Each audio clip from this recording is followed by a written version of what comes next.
যাবো না এখন কসম খেয়ে বলছে আল্লাহর নামে, বিএনপি বাংলাদেশে ক্ষমতায় আসবে না।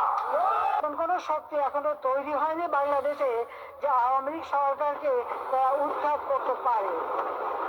ইনশাল্লাহ আমি আপনাকে কথা দিচ্ছি, এই ঢাকা 10 আসনের দুই কন্যা হিসাবে মাননীয় প্রধানমন্ত্রী শেখ হাসিনা এবং ছোট আপা শেখ রেহানা, আপনাদের দুজনের দায়িত্ব আমার।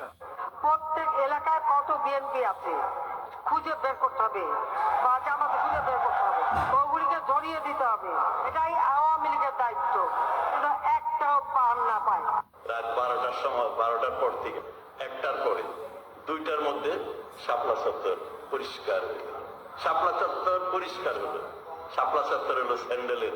আরে মুজিব করতো সেই কর, যে কর লাগাইলে পরে মানুষ আর মৃত্যুর ভয় পাওয়ার কথা না। আমাদের বিজয় ভারতের বিজয়, বুঝছেন?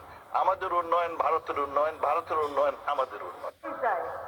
আবার বলে আমরা নাকি পালানোর পথ পাবো না।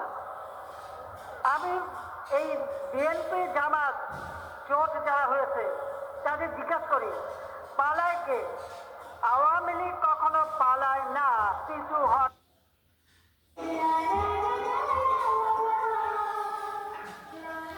এটাই তো উস্কানিমূলক কথা। এই ধরনের কথা কই দেশটার খাইছেন, মানুষের মন নষ্ট করছেন।